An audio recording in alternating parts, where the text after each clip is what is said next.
OK.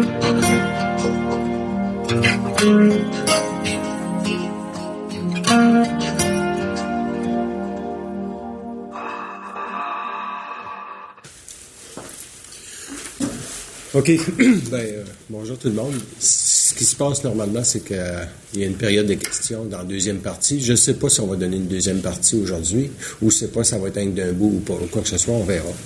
OK? Mais vous pouvez toujours poser des questions, puis c'est comme vous voudrez. OK, donc ce qu'ils veulent parler aujourd'hui, c'est la conscience cellulaire. Puis une des premières choses qu'ils disent, c'est pas évident la conscience. C'est pas évident pour la simple et unique raison, les gens ne savent pas s'ils doivent être conscients ou s'ils doivent pas l'être. Ils sont conscients du fait que la société fonctionne d'une certaine façon, mais ils ne sont pas conscients du taux vibratoire que la vie doit leur donner pour que leur vie change. Donc, avoir une conscience cellulaire permettrait de savoir où est-ce que les gens devraient être en tout temps. Okay? C'est assez difficile d'avoir une conscience cellulaire parce que les individus sont très astralisables, beaucoup plus qu'on le pense. Il y a beaucoup d'égrégores présentement qui circulent autour de la Terre, qui permettent à des individus de se perdre facilement. La conscience cellulaire ne sera pas donnée.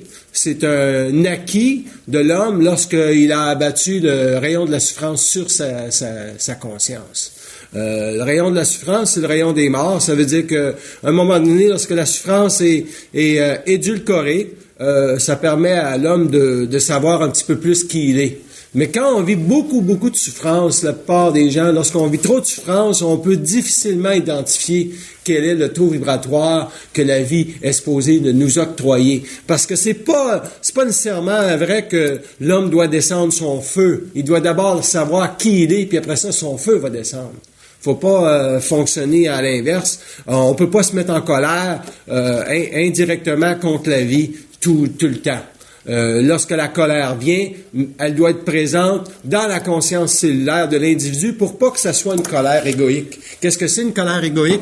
Une colère égoïque, c'est le taux vibratoire de l'âme qui est mis au-devant du taux vibratoire de l'esprit. Comment ça se différencie, un taux vibratoire? Simplement que l'âme, lorsque la personne va parler dans sa colère, va vivre une descente d'énergie qui va tout simplement l'épuiser à un moment donné. Okay? Alors que la colère vibratoire, c'est un statut universel au niveau d'une personne qui sait qu'à un moment donné, ça passe puis ça arrête. Il sait qu'il y a un début puis une fin. Alors qu'une colère au niveau de la conscience mentale égoïque, tu vois pas le début et tu ne vois pas la fin. Mais tu penses toujours que tu es dans la colère. Donc, c'est profitable à l'homme de savoir que la conscience cellulaire devrait protéger l'homme de toute conscience égoïque au niveau de la colère, etc. Qu'est-ce que ça veut dire? Ça, c'est que la souffrance, quand elle rentre dans les individus sont pas capables de supporter le rayon de la souffrance pour savoir que, oui, je souffre présentement, puis peut-être que tu n'as pas à agir tout de suite sur ta souffrance. Tu n'as peut-être pas à agir tout de suite sur ta souffrance. Tu as plutôt à la reconnaître puis pour identifier la mémoire. Puis quand tu identifies la mémoire, tu fais éclater cette mémoire-là. Tu deviens un petit peu plus atomique dans ta conscience, puis tu t'en vas vers une conscience qui est beaucoup plus cellulaire, qui veut dire c'est une conscience qui est libre de l'émotivité que l'ego peut retenir dans toute souffrance. Une souffrance, c'est nécessaire. Seulement si l'homme peut s'appointer en esprit. Sinon, c'est toute de la non-intelligence. Okay? Quand est-ce qu'on peut dire qu'une souffrance est nécessaire? Sur le ton, on peut jamais dire ça. On fait dire normalement, je souffre, là, puis pourquoi je souffre, puis mais si tu es capable de dire je souffre, mais ça vient d'où, cette souffrance-là, à un moment donné? Pourquoi je souffre? Le pourquoi est important parce que le pourquoi va te permettre d'identifier que effectivement il y a une pensée qui est descendue qui te relie à ta vie, à tes vies passées, parce que la souffrance n'est jamais le présent de l'individu. C'est jamais le présent de l'individu, c'est toujours mémoriel, c'est toujours l'ego qui est ramené dans une mémoire. Puis la souffrance concentre vraiment la mémoire affective de l'homme à la lecture de l'ego. C'est l'ego qui va faire la lecture de la souffrance émotive. Puis dans ce temps-là, t'es faite à l'os, puis tu peux souffrir pendant éternellement. Donc, si tu souffres trop longtemps, à un moment donné, ce qui va se passer, c'est que tu n'auras plus la conscience de vivre autre chose que ta souffrance, puis à un moment donné, ben, tu es astralisable de plus en plus, puis ça peut perdurer pendant longtemps. Fait que c'est sûr que beaucoup de gens qui souffrent, normalement, se développent des comportements. OK? Si je souffre, si je développe tel comportement, ensuite, ça donne une certaine façon de se libérer du connu, parce que tu adoptes tel comportement puis tu es protégé dans ça. Ça te permet d'aller un petit peu plus loin dans ton expérience au niveau de l'âme puis au niveau de l'ego, mais un jour, tu vas te faire frapper par une autre souffrance puis tu vas être obligé de la regarder d'un taux vibratoire différent. Puis quand tu regardes la souffrance d'un taux vibratoire différent, c'est plus seulement parce que tu as assez souffert, c'est une souffrance psychique, initiatique, à tous les niveaux, puis c'est la seule souffrance qui mène à la conscience cellulaire. Pourquoi? Parce que c'est la conscience cellulaire, c'est l'abattement de l'homme de toutes ses craintes dans sa conscience. C'est ça que ça veut dire, une conscience cellulaire. C'est que l'abattement de tes craintes, tu peux pas faire ça automatiquement parce qu'on est programmé pour vivre la crainte. Donc, si on est programmé pour vivre la crainte, c'est progressivement que tu vas éliminer des craintes, puis à un moment donné, c'est progressif. Puis tu vas sentir aussi que tu souffres beaucoup moins. Moins tu as de crainte, moins tu souffres. Parce que ton taux vibratoire, il diminue très, très peu. Il va diminuer, mais très, très, très peu. Ce qui permet après ça à l'esprit d'être en périphérie. Puis si tu as un contact télépathique le moindrement développé avec ton double, tu peux lui demander c'est quoi qui se passe. Faut jamais demander au double explique-moi qu'est-ce qui se passe. OK? Faut jamais se mettre en une position d'assujettissement par rapport au double. Parce qu'on n'aura jamais une conscience cellulaire si on est en position d'assujettissement face à l'occulte. L'occulte, c'est grand. Il y a beaucoup de gens qui parlent à l'occulte, puis ils parlent à l'occulte des morts, puis ils pensent qu'ils parlent à leur double. Donc, tu es beaucoup mieux dans un rapport de force avec ton double, même si tu sais pas à qui tu parles. À un moment donné, s'il sent l'autorité de ta conscience, lui, il va être obligé de s'ajuster au niveau de... Parce qu'on peut pas dire à l'homme, tu te fais tester. L'homme se fait couper. Il se fait pas tester. Il se fait couper. Pourquoi? Parce qu'il n'y a pas une conscience cellulaire. Est-ce que ça fait du sens, ça? Est-ce que vous pouvez voir ce que je m'en vais avec ça? Oui. Oui? OK. Donc, une conscience cellulaire permet à l'homme de toujours avoir un rayon devant lui pour te dire, je m'en vais vers là, puis il n'y a aucune insécurité, tu vis aucune émotivité, parce que tu n'es jamais surpris par l'événementiel quand tu as une conscience cellulaire. Il peut arriver n'importe quoi, tu n'es jamais surpris par l'événementiel. Même tu vas avoir l'annonce de qu'est-ce qui va se passer avant. Tu vas avoir l'annonce de qu'est-ce qui va se passer. Moi, au préalable, je sais que possiblement que c'est la dernière fois que je donne des conférences ici. J'ai eu l'annonce. Je l'ai vu. Mais quand tu as une conscience cellulaire, tu ne rentres pas dans la croyance de ce que tu vois de toi ou de ce que tu sais de toi. Alors que quand tu es dans une conscience égoïque, tu te réfléchis. Tu vas peut-être dire, finalement, c'est moi qui vais remplacer Bernard. Tu dis des affaires de même. Ça, c'est une conscience égoïque.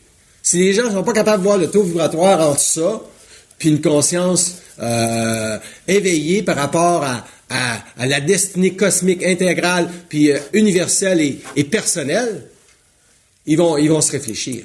Ils vont se réfléchir. Il faut que l'homme soit averti que l'astral veut les récupérer à tout moment. Aujourd'hui, là, l'astral aurait pu vous récupérer sur n'importe quel niveau à tout moment. On s'est tout fait tester au moins une fois aujourd'hui par rapport à l'astral. Par rapport à sa conscience.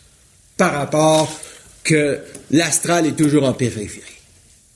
Toujours en périphérie. Il peut arriver un test, ça devient pas un test. Tu peux appeler ça « Chris, ils me font chier ». Ouais, mais juste le fait que « Chris, ils me font chier », est-ce que toi, tu t'es fait couper à quelque part pour te faire chier?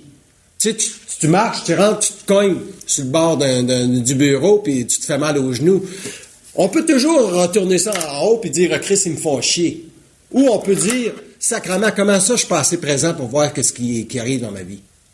Ça veut pas dire que tu peux prévoir tous les événements, mais ça veut dire, à quelque part, que le rapport de force entre toi et eux autres, il est total.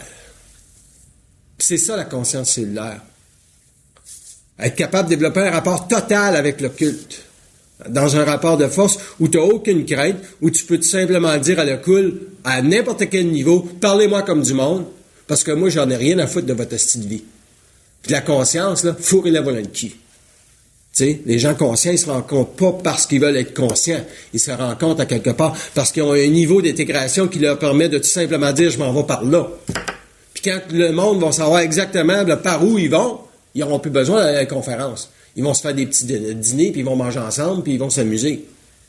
Mais les gens, en 2006, il faut que les gens apprennent à se reconnaître, dans le sens que si tu ne peux pas reconnaître les gens que tu dois être avec, il faut que tu souffres pour le reconnaître. Puis à un moment donné, tu ne te fais plus mettre les pieds dans des choses initiatiques. Il n'y a rien de plus tannant que de se faire initier constamment, puis parce que ça implique une souffrance. Par contre, l'homme qui est moindrement conscient, qui a une conscience qui se développe, ne refusera pas nécessairement la souffrance.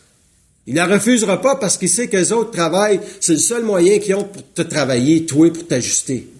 Il la refusera pas nécessairement, mais il va être capable d'y aller avec instantanément. Instantanément, ça veut dire, il est capable d'aller voir la crainte qu'il y a derrière cette souffrance-là. OK? Donc, il est capable d'abattre l'angle mort de la souffrance du rayon psychique d'une conscience désincarnée dans le monde occulte qui veut le traverser pour le programmer à avoir de la crainte. Puis dans ce cas-là, quand l'homme est capable de faire ça, il se permet de s'instruire. On ne s'instruit pas assez de notre vie. On l'étudie, mais on l'étudie parce que quand ça fait notre affaire, c'est quand ça ne fait pas notre affaire qu'il faut l'étudier davantage. Moi, une situation comme aujourd'hui, ça fait quoi, 4-5 conférences que je donne? Ça ne me crée pas une problématique, parce que de toute façon, je fais ce que je veux faire. Mais au niveau de la souffrance d'un initié, de n'importe quel initié, de dire qu'il devrait avoir du monde dans les conférences, c'est un mensonge. Il n'est pas obligé d'avoir du monde dans les conférences. Parce qu'à quelque part, ton niveau de crainte peut être lié au fait qu'il faut que tu aies du monde dans tes conférences pour parler. Tu n'es pas obligé d'avoir du monde dans tes conférences. Par contre, lorsque des individus se greffent à une conférence, ça apporte un taux vibratoire différent. Ça permet une synergie qui est complètement différente. Ça permet des questions différentes. Ça permet des études différentes. C'est ça la beauté des gens comme nous autres conscients de se rencontrer. C'est pas pour se jouer à l'ego qu'on se rencontre. C'est pas pour se mettre beau. On se met beau parce qu'on est beau si on veut l'être dans cette vibration-là. Mais il n'y a aucune règle à la conscience. On n'a aucune. La seule, c'est de toujours regarder en avant et savoir c'est quoi qui te parle dans ta tête. C'est de toujours être averti que le mensonge de l'astral est prêt à te pénétrer. Puis quand l'homme est toujours averti, il vit une conscience cellulaire. Est-ce que vous avez une question sur la conscience cellulaire? Ça va? Donc, la conscience cellulaire,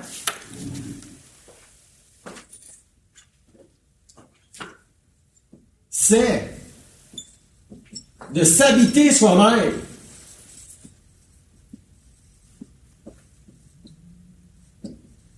Puis là, on parle à tous les niveaux. C'est de s'habiter soi-même à tous les niveaux. Ça veut dire quoi, s'habiter soi-même à tous les niveaux? Ça veut dire que vous savez toujours ce qui rentre dans votre tête. Vous savez toujours ce qui rentre dans votre tête. Si vous êtes en étude d'une chose, tu sais, des fois, on va marcher et on regarde une chose.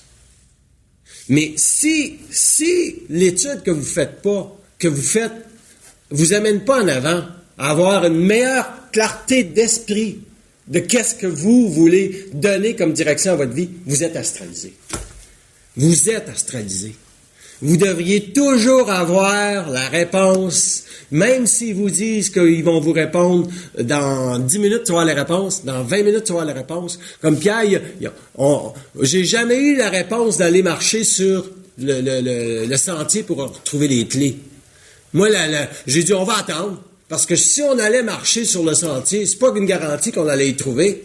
Fait qu'on est passé à l'action tout de suite, on est marché vers chez... Mais c'est tout arrangé d'un mouvement olympique par rapport... Moi, complètement froid par rapport à ça. Je regarde le temps. J'ai du temps, je m'en fous.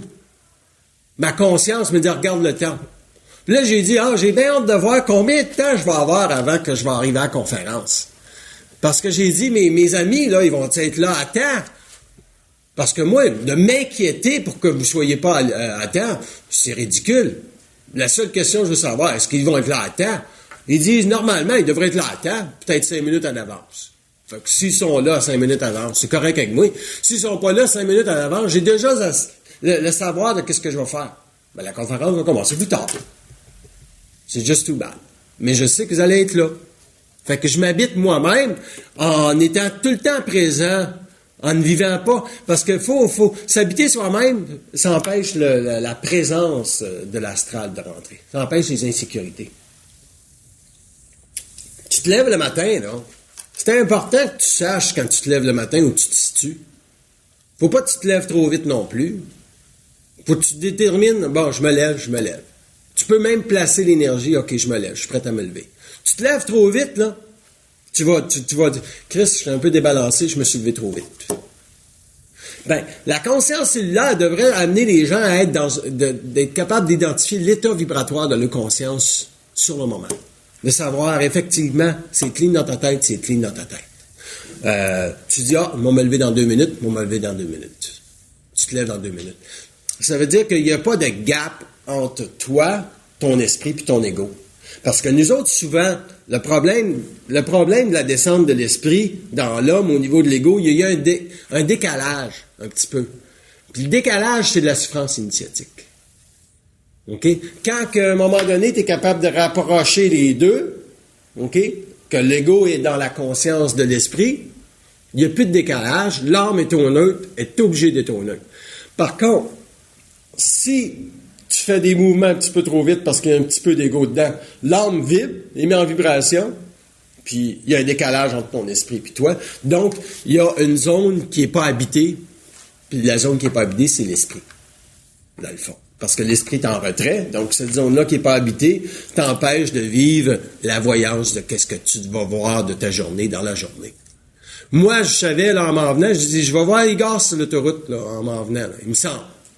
C'est pas une certitude. Faut jamais tomber dans la certitude, sacrément. Ça, c'est la pire des choses. Il n'y a rien de certain. Il n'y a rien de certain.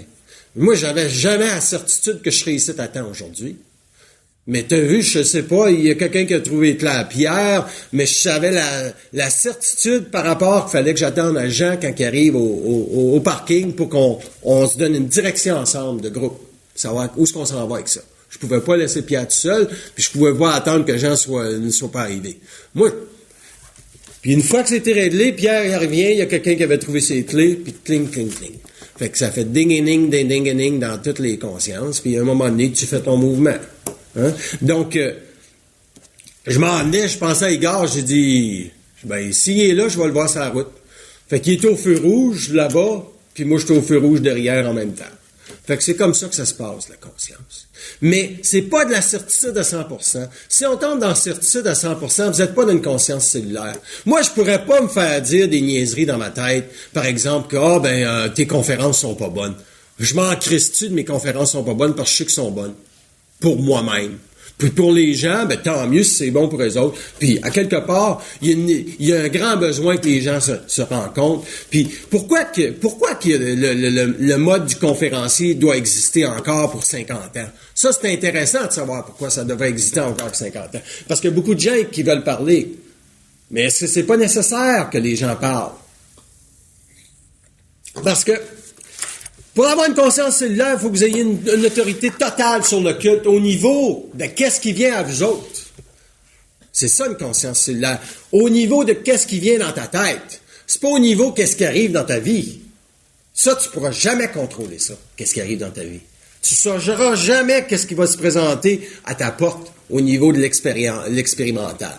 Mais tu peux toujours savoir comment tu vas le gérer. Tu peux toujours savoir que la gestion que tu vas faire, tu peux pas la programmer non plus.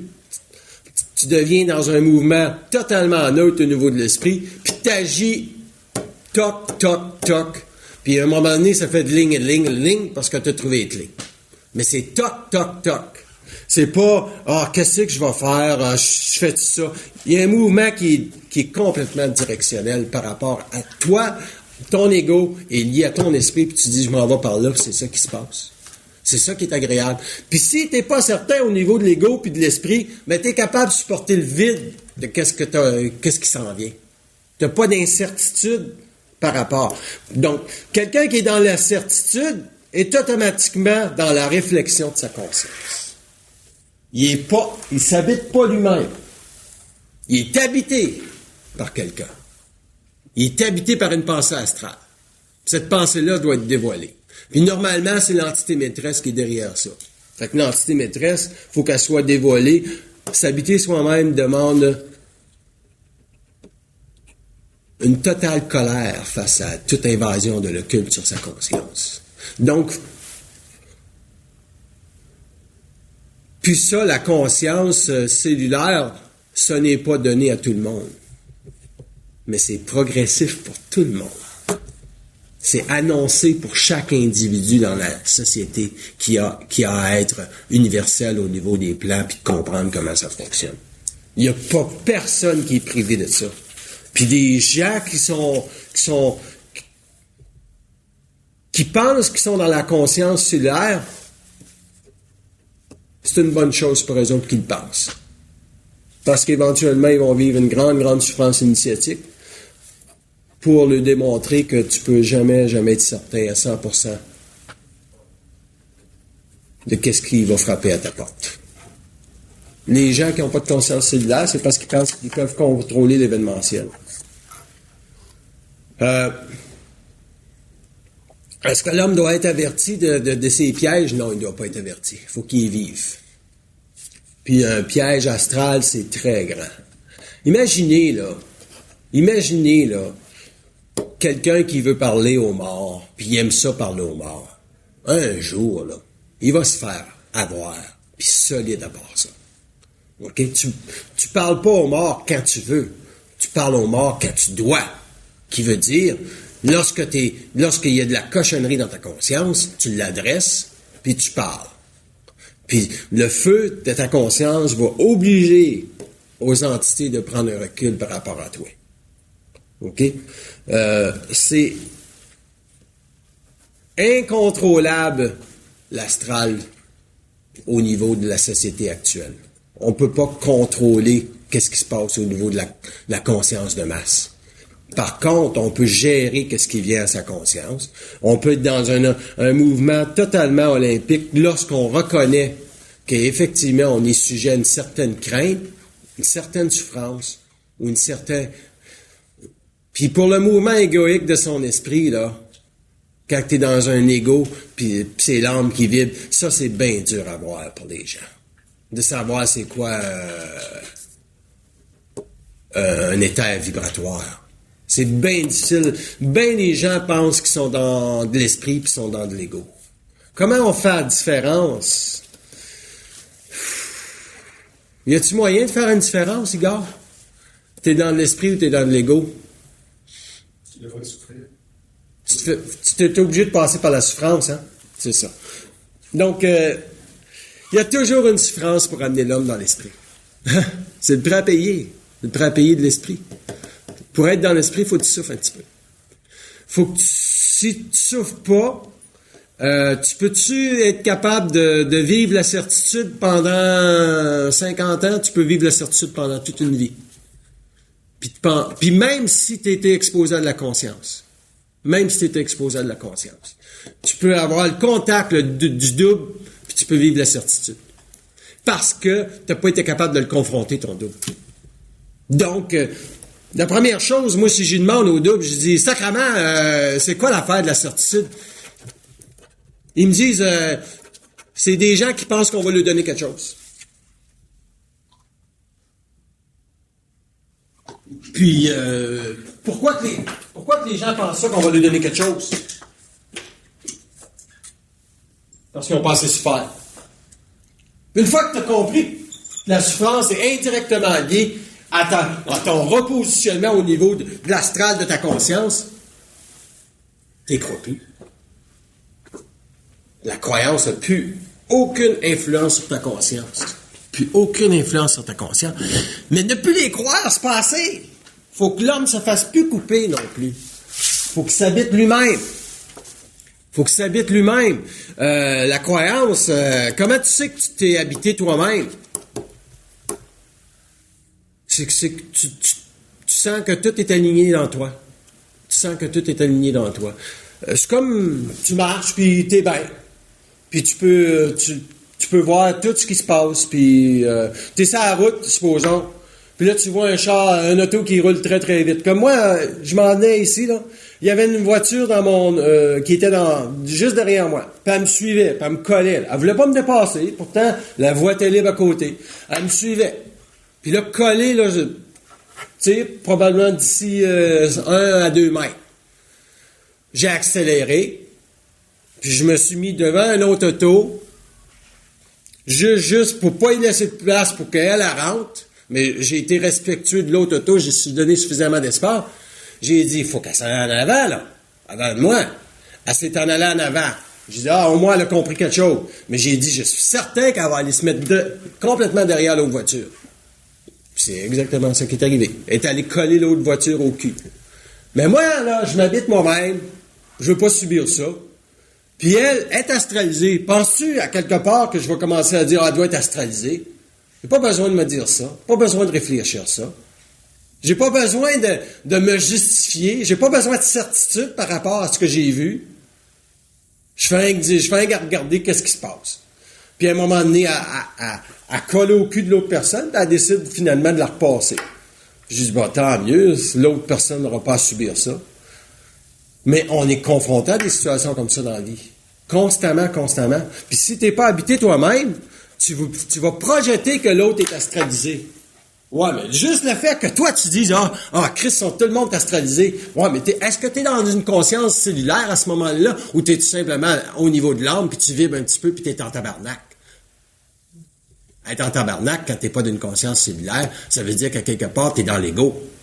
Donc, tu vas perdre l'énergie, puis là, à quelque part, tu vas être off quand tu vas arriver au travail, ou tu vas être on, ou quoi que ce soit, ou ça dépend des gens. OK. Oui, Claudine. Est-ce que tu peux m'expliquer la différence entre ne pas vivre de doute et la certitude dont tu parles qu'il ne faut pas vivre? La certitude, puis? Ne pas vivre le doute. Ah, ça c'est intéressant. Si tu es dans la certitude, tu vis du doute. Parce que c'est ton doute qui t'amène à vouloir vivre la certitude.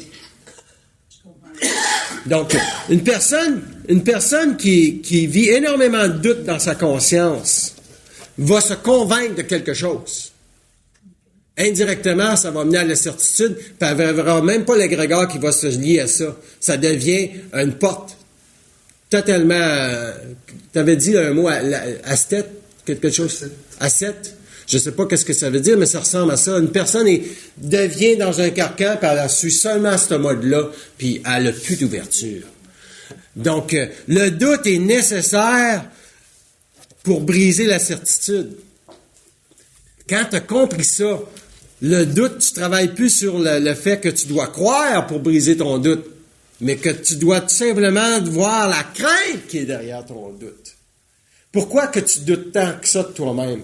Moi, là, des fois, j'ai la crainte de ne pas pouvoir faire ce que je veux faire. Ça veut dire qu'à quelque part, il y a un doute dans ça. Mais moins je vais vivre le doute, plus je vais savoir qui je suis par rapport à moi-même. J'ai pas besoin de vivre la certitude de dire « Est-ce que c'est correct que je fais? » C'est toujours correct qu'est-ce qu'on fait. C'est toujours correct. L'individu ne devrait jamais s'auto-mutiler. Il devrait jamais il devrait s'étudier, s'habiter lui-même pour se repositionner par rapport à ce qu'il vit. Par exemple, tu vis le doute, est-ce que tu dois laisser ton chum ou pas le laisser ton chum? Tu sais, tu vis ça pendant 2 mois, jusqu'à temps que tu aies suffisamment d'informations par rapport à ta conscience de comment tu vas orienter le mouvement pour le quitter. Mais si tu fais le doute, je dois-tu le quitter ou pas le quitter, mais à quelque part, si tu fais le mouvement trop vite, tu t'amènes une autre initiation ailleurs. Puis c'est pas ça être conscient. C'est pas ça s'habiter soi-même. Ça, c'est être dans l'âme puis vouloir que ça aille trop vite, pas être capable d'identifier le temps de sa conscience par rapport à ce que tu veux donner comme direction à ta vie. C'est pas parce que tu rencontres quelqu'un que tu vas aller avec quelqu'un. Parce que si vraiment là tu rencontres quelqu'un, puis tu vois que c'est pas possible pour le moment, tu vas simplement savoir que l'autre là, c'est peut-être dans 8 mois que faut que tu sois avec. Donc, qu'est-ce que ça veut dire? Ça te demande, toi, arrêter de vivre du doute par rapport à ta conscience. Puis de pas embarquer dans la certitude. Parce que le doute, là, c'est l'antidote total pour savoir quitter. Qui mène directement à la certitude. Parce que les gens sont pas capables de faire une étude complète de qu'est-ce qu'ils savent de l'occulte par rapport à eux autres mêmes. Tout doit être arraché. Tout doit être descendu. À un moment donné, tu dois savoir si ce job-là, c'est pourquoi que tu es là, pourquoi que c'est fait pour toi, ce job-là, puis où tu t'en vas avec ça. Puis même s'il n'y a pas de... Tu sais pas où est-ce que ça s'en va, parce que tu es stationnaire à un moment donné. Il n'y a rien de stationnaire. C'est parce que tu es dans un moment d'absorption pour simplement rééquilibrer tes corps au niveau de ta psyché, parce que l'énergie va descendre à un moment donné, selon la froideur que tu es capable de donner à ton esprit par rapport à ce qui s'en vient. Alors, dans la froideur, il n'y a pas de doute. Il n'y a aucun doute dans la froideur. Il ne faut pas vivre de certitude non plus. Non, si tu vis de la certitude, c'est intéressant la certitude, hein, parce que la certitude, là, va mener l'homme sur le pont de la trahison. Le pont de la trahison, c'est qu'à un moment donné, il va être obligé de se trahir lui-même pour à nouveau se convaincre que c'est vraiment la chose qu'il fait. Par exemple, quelqu'un qui a des problèmes au niveau de sa santé, puis il est convaincu que c'est ce doigt qu'il doit manger, à un moment donné, il va être malade. Il vient de se trahir. Parce que s'il avait été dans le mode vibratoire de son esprit au niveau d'identifier Chris, il me semble que ma santé s'améliore pas. Il me semble qu'à quelque part, je manque d'énergie. Ben, tu pourras jamais identifier qu'est-ce que tu dois manger parce que tu as des craintes, puis tu as acheté une certitude que, bon, mais la viande rouge, c'est pas bon pour personne, parce que la viande rouge, à quelque part, c'est animal, puis nous autres, on est évolués, puis on a une conscience, puis on devrait pas manger de la viande rouge, puis on devrait pas prendre une bière non plus, puis etc., puis ça finit plus. Fait que t'es jamais habité toi-même, parce que t'es toujours habité par de la certitude, ou un égrégore sur ta conscience qui te dit finalement que tu es ceci, alors que tu devrais pas penser que tu es ceci, mais tu devrais dire moi je suis cela et je m'en vais vers cela. À quelque part le cela, c'est la liberté totale et intégrale de ta conscience, même si c'est par rapport aux crises de force. Être coupé, là, c'est pas réel. Être coupé. C'est pas réel, mais c'est réel au niveau de l'astral. Parce que l'astral, là, même si les gens rentrent dans la conscience, ils vont se faire arranger à quelque part. Ils vont se faire amancher à quelque part. Mais si les gens iraient dans leurs esprits, puis ils diraient exactement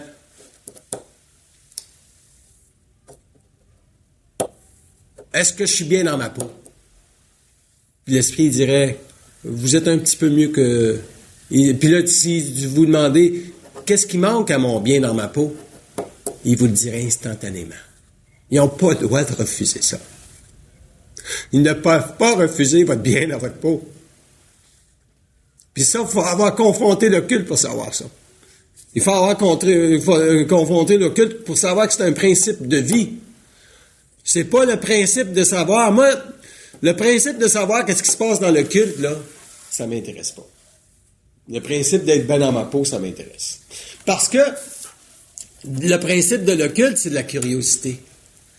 Puis, tu penses que tu étudies quelque chose, alors que finalement, comment moi, aujourd'hui, je peux savoir que j'étudie quelque chose et ne pas penser que je suis dans la curiosité?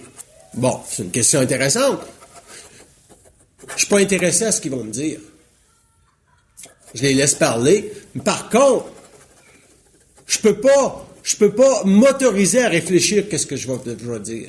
Fait que je peux même pas savoir ce que je vais dire dans 2 minutes. C'est ça qui me protège de ma conscience. Puis le fait que j'écrive, c'est ça qui protège le fait que je peux réfléchir. J'ai aucune problématique avec ça, moi, parce que je suis toujours à l'écoute de la salle. Je regarde qu'est-ce qui se passe dans la salle, puis les gens peuvent intervenir à n'importe quel moment. C'est ça la liberté. Il n'y a jamais personne qui ne peut pas intervenir. Puis une personne peut être assise là, puis elle a une question qui peut être pour elle le bien dans sa peau. Puis pour nous autres, ça fait longtemps que cette question-là, on la connaît, la réponse. Mais est-ce qu'on peut priver le bien de sa peau d'un individu? Non, c'est impossible. C'est impossible. Fait que le bien dans sa peau, c'est pour tout le monde. Même d'une conférence, quand quelqu'un va poser une question, par exemple, qui pourrait dire, qu'est-ce que vous voulez dire par l'astral? C'est quoi l'astral?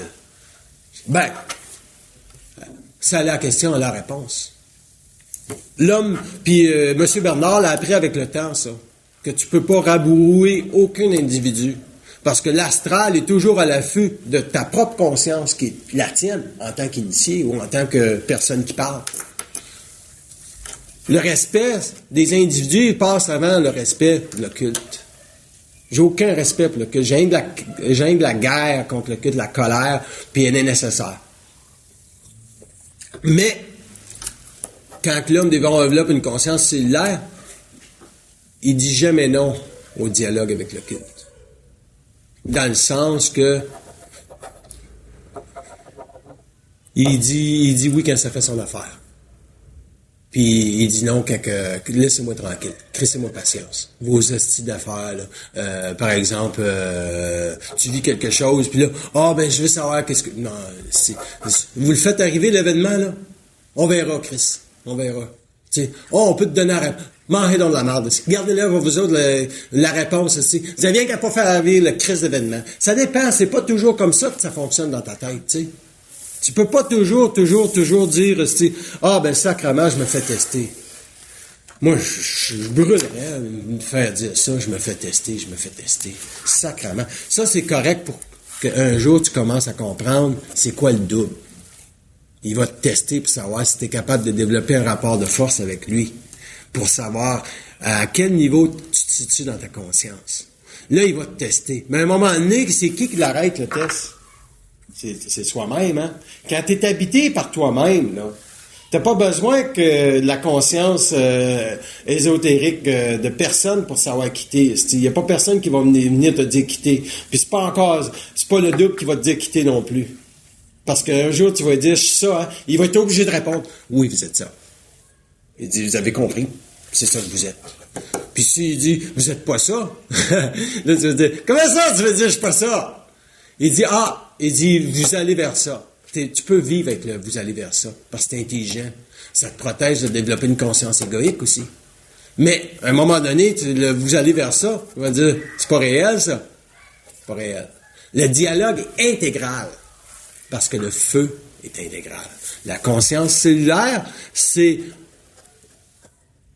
la personne qui se libère de la position de l'occulte sur sa conscience. De la position de l'occulte. Ils n'ont pas autorité sur ta conscience. C'est une autorité qui est transparente parce que l'ego n'est pas mis au devant de qu'est-ce que toi tu veux faire dans ta vie ou devenir en tant que certitude par rapport à ce que tu pensais devoir de toi-même. Mais ce que tu sais de toi-même, va grandir, puis il va se raffiner, puis il va se définir, puis tu vas savoir exactement à un moment donné. Puis le gap ne doit pas être trop long. Quand tu as de l'esprit, là, tu peux pas vivre un gap une semaine sans savoir ce que tu vas faire. Il y a trop de souffrances qui est liées à ça. Faut que le gap, plus tu t'ajustes, plus il est court. Plus les réponses à ta conscience sont courtes. Si tu fais une vie de couple, tu vis une vie de couple qui a énormément de souffrance présentement parce que les gens, ils pensent beaucoup qu'ils vivent la conscience, alors que bien souvent, ils vivent la programmation, parce que le couple est souvent karmique. Puis si tu peux pas adresser le fait que tu vis un couple karmique, puis tu peux pas savoir pourquoi l'autre était dans ta vie, ou qu'est-ce que l'autre faisait dans ta vie, tu l'adresses comme tu veux, selon ta conscience, il n'y a pas de phrase magique, là. Mais la réponse, il faut qu'elle soit nécessairement de voir que l'autre était dans ta vie pour ajuster telle chose. Si tu n'es pas capable de voir ça, tu es dans la réflexion. Si tu es capable de voir ça, puis ça te fait souffrir, tranquillement, pas vite, tu vas l'intégrer, puis tu vas le vivre. Puis ça peut prendre 2 mois, ça peut prendre 3 mois. Mais tu vas être obligé de vivre. Puis à ce moment-là, tu vas pas dire que l'autre m'a servi. On est jamais ici puis ça fait servir aussi la souffrance calice, là. Mais tu vas dire, ouais, c'est intéressant ce que j'ai vécu avec l'autre. Puis lui, tu dis, moi je m'en vais par là. Mais ton envoi par là va être conscient de qu'est-ce que tu peux faire vivre à l'autre indirectement. Donc, tu vas limiter la souffrance de l'autre. L'amour pour l'homme. Tu peux pas dire, moi, j'ai rencontré quelqu'un, là, puis l'autre est pas important. Ou tu peux pas dire, il m'a fait chier toute ma vie, puis Chris, il me fait encore chier, puis il sera jamais conscient, puis non, tu vis du karma. Parce que tu peux dire, OK, lui, il est ça. Moi, je suis ça. Puis ce que j'aime de moi-même, c'est que j'ai appris à me définir sans le regard de l'autre, puis de savoir qui moi je suis. Puis quand toi, tu es défini par rapport à qui t'es, tu peux dire, tu peux regarder ta vie. Tu peux marcher sur les sentiers de ta vie. Puis ça veut pas dire que tu vas rencontrer quelqu'un. Puis ça veut pas dire non plus que tu as besoin de rencontrer quelqu'un. Mais ça veut dire par contre que il y a une chose qui devient importante pour toi, c'est le bien dans ta peau. C'est un principe universel. Un principe universel, le bien dans sa peau. T'es bien dans ta peau, t'es bien dans ta peau. Imagine, t'es bien dans ta peau à deux. Christ, ça doit être incroyable. Mais on n'a pas été bien dans sa peau, on n'a pas travaillé beaucoup sur le bien dans sa peau parce que l'endoctrinement de la religion nous a permis d'être en couple pour des raisons tout simplement de procréation. OK?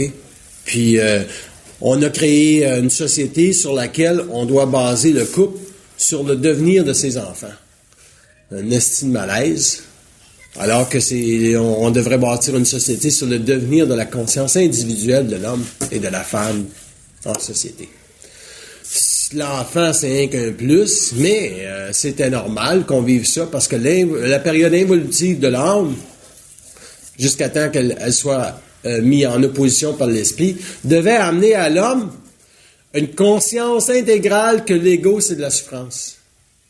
L'ego, c'est de la souffrance. Vivre de l'ego, c'est de la souffrance. Par contre, vivre de l'esprit dans l'ego, c'est de la transparence. Ça veut dire que tu peux t'habiter toi-même et que tu ne souffras jamais dans ça. Tu peux pas souffrir quand tu t'habites toi-même. Parce que s'habiter soi-même, c'est être dans le bien dans sa peau. C'est de savoir qu'il n'y a pas de monde dans votre conférence. C'est de savoir que c'est pas grave. Le monde qui sont là sont agréables. Vous voyez, ils vous cassent même pas les pieds. Puis ils sont en étude avec vous. C'est ça, le bien dans sa peau. Pourquoi vouloir avoir des conférences avec des cassés de pieds? C'est pas nécessaire. Puis pourquoi est-ce que l'homme doit créer des chocs vibratoires à quelqu'un? Pas dans une conférence. Un à un, peut-il créer un choc vibratoire à quelqu'un?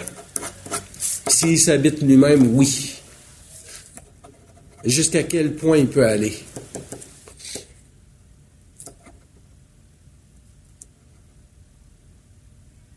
Il peut aller en autant qu'il sait qu'il aime toujours l'homme, qu'il peut aller le voir à n'importe quel temps puis le prendre dans ses bras. Le prendre dans ses bras, là, c'est pas émotif, là, hein? C'est pas qu'une chose émotive. Prendre dans ses bras quelqu'un, c'est dire je suis bien avec toi, je sais qui t'es. Puis si indirectement j'ai créé en ta conscience une certaine souffrance, j'en suis conscient. Est-ce qu'on doit censurer sa parole? Tu sais, est-ce qu'on doit toujours demander à quelqu'un si on peut donner son point de vue? Ça, c'est oui. Si vous donnez un point de vue, ça veut dire que vous voulez interférer sur la vie de l'autre. Mais quand l'homme est dans une vibration, il va dire à l'autre telle situation. Puis si l'autre est astralisé par rapport à la chose, il doit l'être pendant un certain temps. Est-ce que celui qui a parlé, qui a créé le choc vibratoire chez l'autre, doit nécessairement savoir qu'il a créé un choc vibratoire? C'est oui. Un jour, il doit le savoir pour que lui-même aussi ajuste sa parole pour pas qu'il y ait de choc vibratoire. C'est préférable, entre être conscient de se parler avec une ouverture, parce que l'étude est instantanée, ça donne un mode directionnel à l'ego pour s'ajuster de préférence. Mais, d'un autre côté, ils peuvent défaire tout ce qu'ils viennent de dire en disant qu'il y a des égos qui sont difficilement cassables. Puis ils doivent subir un choc vibratoire. Est-ce que les gens conscients sont willing de faire ça tout le temps? C'est ça la question. Ils sont pas willing de faire ça tout le temps. Parce que l'homme conscient veut plus être utilisé par les forces pour faire le travail que les autres sont supposés faire, les sacrements. Que ça arrange autrement, Chris. Que l'autre se casse une jambe, qu'il vienne de voir pourquoi je me suis cassé une jambe. Au lieu que toi, tu dises telle chose, puis ça crée dans sa conscience un choc, puis là, il te déteste, puis il t'haït, puis il veut plus te parler, Chris. Fais-y casser une jambe, tabarnak, puis il m'appellera s'il s'en casse une comme faut, puis s'il a besoin de me parler, il me parlera. Parce que, à quelque part, l'homme conscient refuse de travailler pour les forces. S'habiter soi-même, c'est qu'il comprend que la conscience cellulaire, même s'il a une conscience cellulaire, lui, il peut être utilisé pour amener de la conscience cellulaire dans d'autres gens. Puis un jour, M. Bernard l'a compris, ça. Parce que si vous regardez, là, étrangement, qu'est-ce qu'il a vécu avec sa première femme, Pierrette, c'était tout simplement les forces sur sa conscience occulte pendant des années. OK? Sur sa conscience occulte. Oui, l'intelligence passe pareil. Mais si on fait l'inventaire ou tous les chocs vibratoires que lui a dû créer, à un moment donné, dans ses fins de conférences, c'était les conférences les plus douces qu'il donnait, les dernières conférences. Il n'y a jamais que de choc vibratoire qui se créait là. Parce que lui, à quelque part, il s'est retourné contre le feu de la création. Puis il a tout simplement dit, l'homme doit être libre de ma conscience. Ah, ça, c'est intéressant.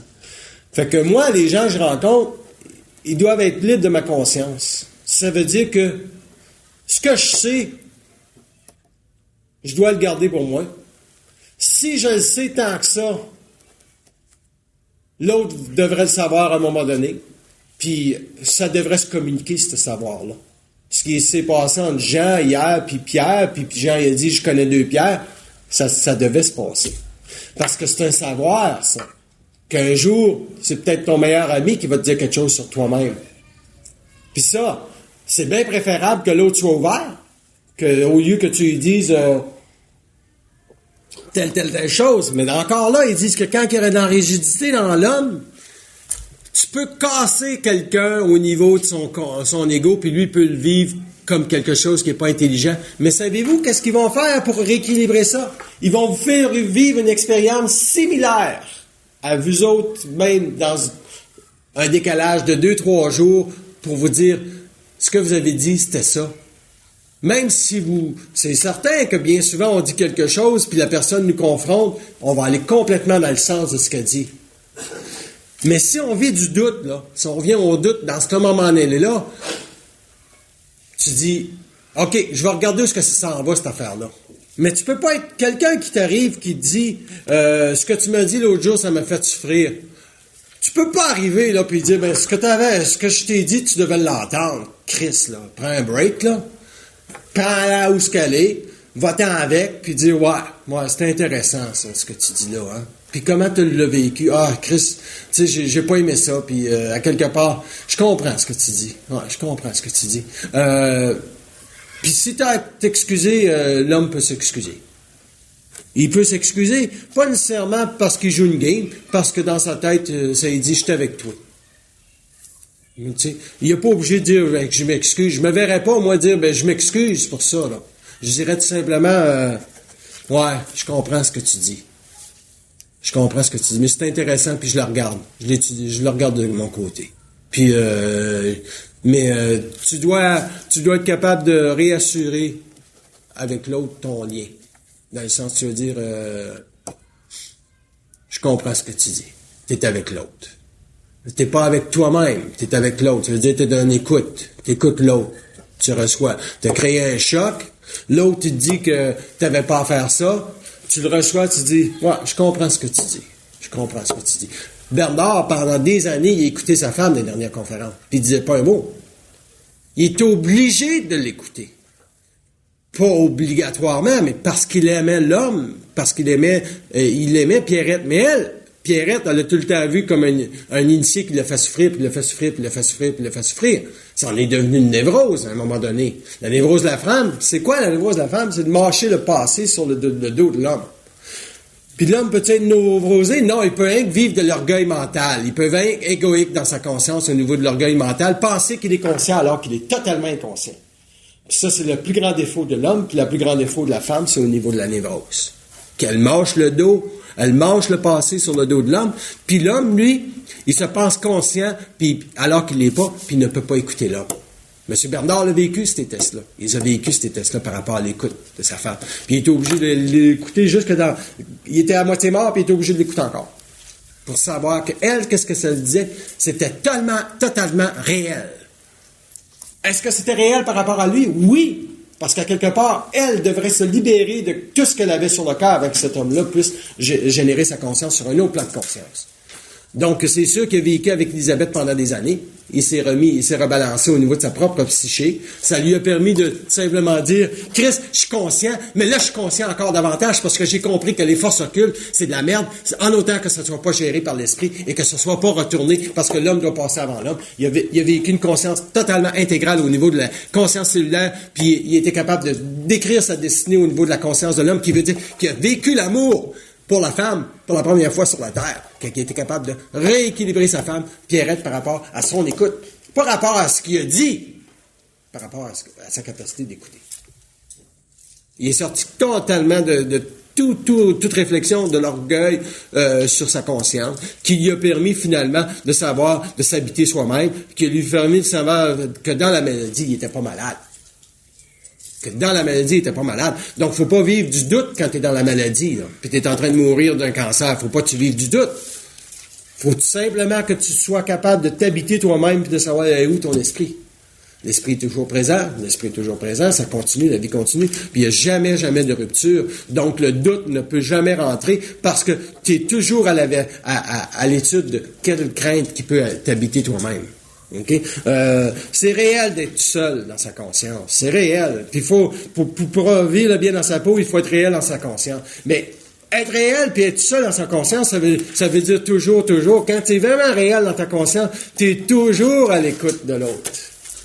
Tu es toujours à l'écoute de l'autre. Parce que ta parole n'est pas assujettie à un besoin de créer des chocs, n'est pas assujettie non plus au besoin de rendre les gens conscients. OK? La conscience, là, ce n'en est pas si c'est le besoin d'évoluer.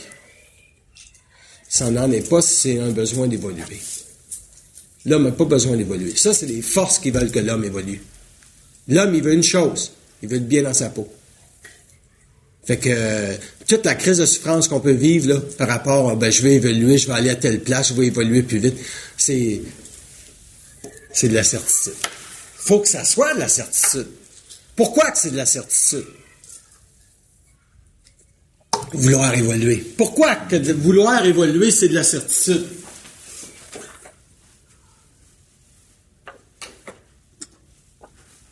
C'est parce que quand le feu descend, tu veux le renvoyer, puis tu veux sentir que ta vie monte. Tu veux sentir que ton énergie monte. Puis quand tu sens que ton énergie monte, tu penses que tu évolues. Quand tu penses que tu peux parler à plus de choses, tu penses que tu évolues. Mais tu es déconnecté de la réalité. Comment ça se passe dans ta vie matérielle, là, tous les jours, dans ton quotidien, là? Tu vis-tu le bain dans ta peau? Comment toi, tu le vis dans le bain dans ta peau dans ta journée? C'est bien plus important que de vouloir parler avec ces hosties malades-là. Quand tu es bien dans ta peau, tu n'as même pas besoin de parler aussi aux autres. Tu appliques le bain dans ta peau, mais tu protèges ta vie parce que tu sais toujours qu'à quelque part, tu es sujet à ce que les autres appellent l'évolution de la conscience jupitérienne, l'évolution de l'homme sur la Terre. Mais quand tu t'abstrais de ça, là, c'est ce qu'ils appellent la conscience cellulaire quand tu es capable de t'abstraire de ça. Ça veut dire que le bien dans ta peau passe toujours avant ta compréhension de l'occulte. Tu t'en crises de l'occulte. Ce que les autres ils disent, tu fais arriver ça parce que là tu vas vivre ça, puis tu vas vivre ça. Je peux-tu avoir la crise de paix?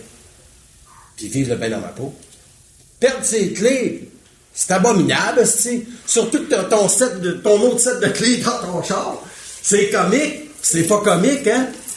Avec quelque part, est-ce que le bien dans ta peau était suffisamment prêt pour que tu t'habites toi-même, pour qu'à quelque part tu mettes tes clés à une place pour que tu te protèges? Parce que c'est ça que je dis, dans le fond, il faut se protéger, c'est t'aider, se protéger, c'est t'aider. Mais heureusement que on vit pas trop de stress par rapport à ça. Ça, c'est bien géré. Hein?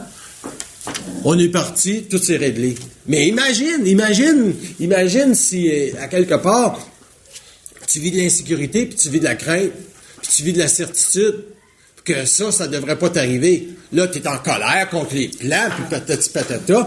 Mais si tu vis de la crainte, ben là, tu penses que tu n'arriveras pas à temps à ta conférence. Puis si tu vis du doute, tu vas dire, Christ, pourquoi que ça nous arrive? On devrait être plus intelligent que ça. Il y a toujours une réponse pour chaque faille, esti. Ils en ont plein de réponses. Ils ont un tiroir à plein. Ils disent, bon, on va tirer celle-là, on va y donner, on va voir. Ah, elle n'a pas eu pas, on en essaye un autre. Puis là, ils vont te bombarder, hein. Ils vont te bombarder pendant 2-3 minutes, esti, jusqu'à temps, ils disent, allez non, chier, Chris. Mais il faut que ça soit fait avec une froideur. C'est la froideur qui protège l'homme de la certitude. Hein? C'est ce qu'on avait dit tantôt, je pense. C'est la froideur qui protège l'homme de la certitude. Comment est-ce que tu peux savoir que tu es froid? Tu n'es pas intéressé à la réponse. Tu n'es pas intéressé à la réponse. Je ne sais pas ce que ça veut dire. Est-ce qu'il y en a qui comprennent ça? Oui, ça se comprend, ça. Comment tu peux savoir que c'est... C'est quoi la... C'est-tu du détachement, ça? Non. Mais t'es pas intéressé à la réponse. Ah, savoir comment t'es froid, t'es pas intéressé à la réponse, c'est ça qu'ils disent? Non, c'est pas du détachement. C'est de s'habiter soi-même. Tu sais qu'est-ce que tu fais dans ta vie. Se détacher de quelque chose, c'est une façon spirituelle. OK? Par exemple, là, aimer quelqu'un, t'as pas à te détacher de quelqu'un. OK? Tu as à t'habiter toi-même, savoir c'est quelle conscience que tu vis par rapport à cette personne-là. Mais tu n'as pas à te détacher de quelqu'un. Parce que se détacher, c'est parce que quelque part, vous l'avez trop contrôlé. Il doit se détacher. OK? Se reprendre sa vie pour mieux s'habiter, c'est correct. Ça, c'est du détachement que l'homme doit faire. Mais détacher dans le sens que je le laisse faire ce qu'elle a à faire parce que je me détache, je peux impliquer dans ce qu'elle a à faire. Ça peut être une forme de détachement aussi. Tu te détaches de sa conscience. Mais, à quelque part, tu ne parleras pas de détachement parce on parle de détachement, c'est totalement spirituel. Igor, si c'est pas du détachement, qu'est-ce que c'est? J'écoutais les enfants à côté. OK. Donc, les enfants, ils sont présents à côté. Nous autres, on est présents eux autres. Il n'y a pas de détachement. Moi aussi, je les ai entendus, là. Mais je suis présent à eux autres. J'ai pas à me détacher, me mettre d'une bulle, de dire, je me détache de l'autre puis je l'aime. T'es dans la cuisine, là. Ta femme a fait à manger ou toi, tu fais à manger, est assis dans le... Tu devrais pas dire, je me détache de qu'est-ce que son mouvement fait. Je suis présent à l'autre tout le temps. Si t'es présent à l'autre, t'es présent à toi-même. Hein? Si t'es présent à l'autre, t'es présent à toi-même. Donc, t'as pas à te détacher. Puis, par exemple, ton couple est fini. Est-ce que tu as à te détacher de quelqu'un? Non. Tu as besoin d'être présent à sa souffrance pour être à l'écoute de sa souffrance pour qu'elle ne vienne pas interférer sur ton champ de conscience pour que toi, tu saches exactement qu'est-ce que tu as à vivre par rapport à cette conscience-là pour mieux t'ajuster plus rapidement. Parce que si tu n'es pas présent à ce que l'autre peut vivre, on peut pas dire que tu as vécu avec 30 ans avec une personne puis dire je vais m'en aller puis il souffrira pas. Est-ce que tu dois régler sa souffrance? Non. Mais tu dois être conscient que ça va créer un choc. Puis pour toi, à quel niveau tu veux le faire, le mouvement, pour toi? Si tu décides de quitter quelqu'un, il y a des préliminaires. C'est comme faire l'amour, il y a des préliminaires. Fait que si tu ne fais pas de préliminaires, tu t'indisposes à créer un choc. Éventuellement, tu les as connus, les préliminaires. Un jour, tu savais que tu allais dire à Pierre qu'il y a 2 pierres. Mais il y a eu des préliminaires, tu l'as regardé avant, tu l'as fait une étude personnelle pour toi-même, probablement avant de lui dire. Puis à un moment donné, tu lui as dit, ça a passé comme... Tu sais, parce qu'il y a une ouverture, tu as senti l'ouverture. Quand tu fais des préliminaires, tu sens que l'autre est prête. Mais si tu fais pas de préliminaire, tu le prends en fret, puis là, après ça, tu écris un choc, puis là, après ça, Chris, tu passes 3 heures à le réajuster. Hey, c'est ça que c'est, hein? Fait que, à quelque part, t'es mieux d'aller vers l'autre, puis d'identifier, de t'habiter toi-même, de dire, un jour, je vais lui parler de ça. Je sais pas quand, mais un jour, je vais lui parler de ça. OK? C'est préférable de dealer comme ça, parce que ça permet, tout simplement, toi, à mieux savoir quitter dans ta conscience, puis tu développes un savoir de toi-même qui élimine le doute. Le petit doute par rapport à soi-même. Tu vis quelque chose par rapport à quelqu'un, puis là, c'est-tu moi ou c'est l'autre qui est off? Tu sais?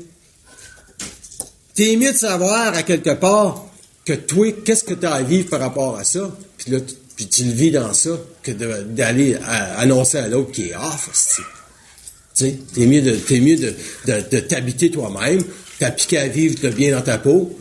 Donc, tu te protèges de toute entrée astrale sur ta conscience qui pourrait dire quelque chose, puis après ça, que toi, tu aies à récupérer les pots cassés pendant 1 mois, 2 mois. Puis des fois, c'est long, hein?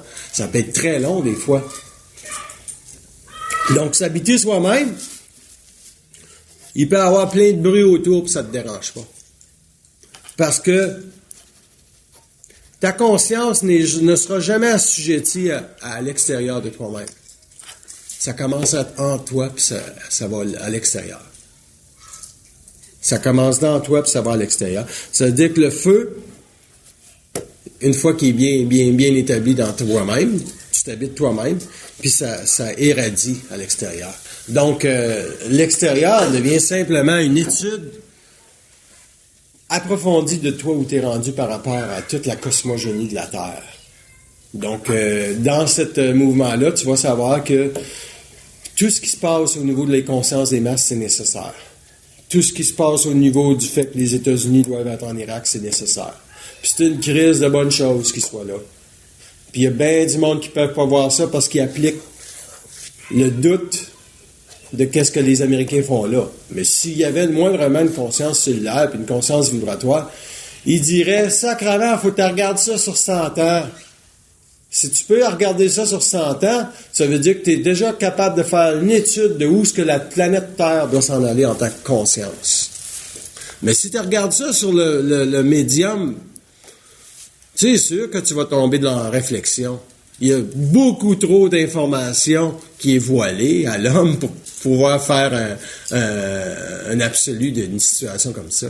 Il n'y a pas de certitude, mais à 99,9%, tu devrais savoir que ça va aller vers là. À un moment donné, les gens vont vivre ça, à un moment donné. C'est annoncé que les gens qui vont vivre la conscience vont partir des mouvements de conscience, puis ils vont être complètement astralisés dans cette conscience-là, puis ils vont se faire chevaucher par l'astral, puis ça va être luciférien. Des gens conscients. C'était annoncé, ça, que ces gens-là ne sauront même pas qu'ils sont lucifériens, puis ils sont. Puis ils pensent qu'ils sont dans la conscience. On parle même pas de l'ésotérique, là. Puis on parle même pas de la spiritualité, que les autres, c'est correct, ils sont d'un fleur bleu. Il n'y a pas de danger d'un fleur bleu. Quand t'es bleu, t'es bleu. Mais quand t'es dans la conscience ésotérique au niveau du plan de la mort, qui veut dire que t'es pas capable de dévoiler le mensonge des morts sur ta conscience, t'es totalement manipulable. Je ne veux pas dire que t'es à 100% manipulable, mais vibratoirement, tu vas savoir qu'à un moment donné, c'est pas réel ce qu'il dit, lui. C'est pas réel! Si. Ça a l'air intelligent, mais c'est pas réel. Comment tu fais pour savoir ça? Tu sais, il y a des gens qui parlent. Moi, ça fait quoi, une heure je parle? Ça se peut que ce soit pas réel. Pour vous autres. Mais c'est à vous autres de le dire si c'est pas réel. Vous avez le droit de parole ici. Vous avez le libre cours à votre parole. Puis, l'homme doit toujours permettre à l'homme de parler. Chris, moi, j'irai jamais m'asseoir à une table puis on me refuse le droit de parler. C'est just too fucking bad. Puis chaque individu a le droit de parler. Puis chaque individu devrait être capable de reconnaître le statut vibratoire de son esprit, puis savoir quand il va parler, est-tu dans son esprit, est-tu dans l'ego, est-tu dans la réflexion, est-tu dans l'âme ou quoi que ce soit. Si vous le savez pas, ben c'est pas grave, parlez puis vous allez le sentir. Il y a quelqu'un qui va créer une opposition puis ça va vous ajuster. Mais si ça vous choque, puis ça vous met une boule dans la gorge, Mais sacrément, faut être capable de faire une lecture de soi-même puis savoir qu'effectivement, j'étais off, puis l'autre, le rayon de l'autre va m'ajuster. À travers la parole de l'homme, il y a cette grande beauté-là que l'homme ne parle pas pour s'entendre parler. Il parle parce qu'il a parlé. Puis si on lui empêche de parler, il ne parlera pas, Chris. Il va trouver un autre endroit pour parler parce que ça ne l'intéresse même pas de créer un choc. Ça ne l'intéresse même pas de débalancer une place. Parce que ça revient à ce que je dis, les conférences, il va s'en donner encore pour 50 ans. Puis il y a différents médiums de conférences qui vont être propices à chaque personne. Mais une chose est sûre, c'est tabarnak, si tu parles en public, puis tu annonces que t'es une réincarnation de whatever, faut ouvrir nos lumières. Si tu annonces en public que t'es le prochain Bernard de Montréal, ouvrez vos lumières, de sacrament de tabarnak. Puis si on vous annonce qu'à quelque part on va créer un nouveau groupe cellulaire, ouvrez vos lumières, parce que cellulaire, ça veut dire c'est tout seul. La forme au niveau de l'ésotérique, astral, de Zénar et de tout ce qui a été créé à Roche-Sauvage n'a pas été encore traversée. Puis elle ne peut pas l'être, on n'est pas assez individualisé, ça va prendre 50 ans avec ça s'individualiser. Lorsque les extraterrestres, ils vont venir d'ailleurs, vont venir sur la Terre, il va y avoir beaucoup de choses qui vont changer, puis l'homme va comprendre beaucoup de lois occultes du monde de la mort, puis il va comprendre beaucoup plus les éthers de la vie, il va savoir exactement quel éther est le plus susceptible d'être astralisable.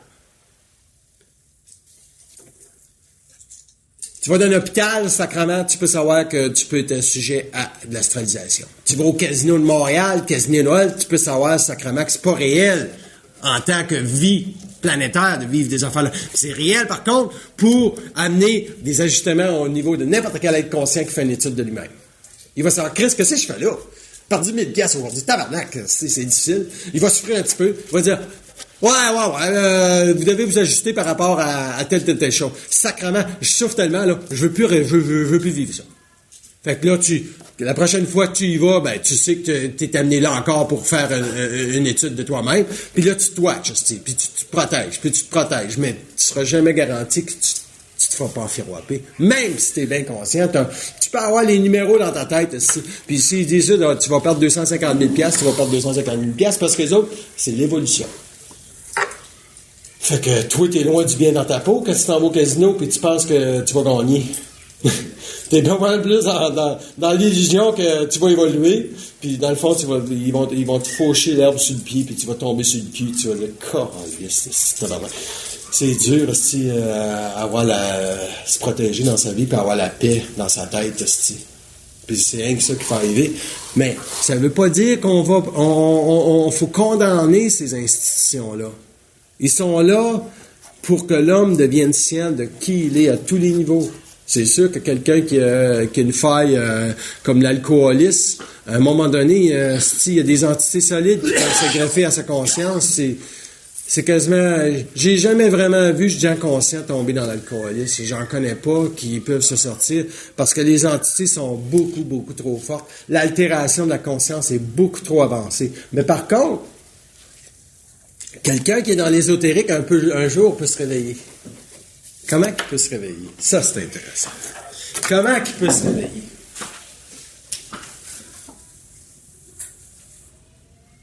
Quand il vit le choc vibratoire de l'illusion qui est dans la certitude. L'ésotérique, c'est de la certitude. Quand tu parles à l'invisible, puis tu n'as pas une conscience folle, tu es toujours dans la certitude. Tu es trop intéressé à ce qu'ils vont dire. Il ne faut jamais que tu sois intéressé à ce qu'ils vont dire. Puis là, est-ce qu'on parle de détachement? Non. On parle de présence, toi, dans ton corps par rapport au plan.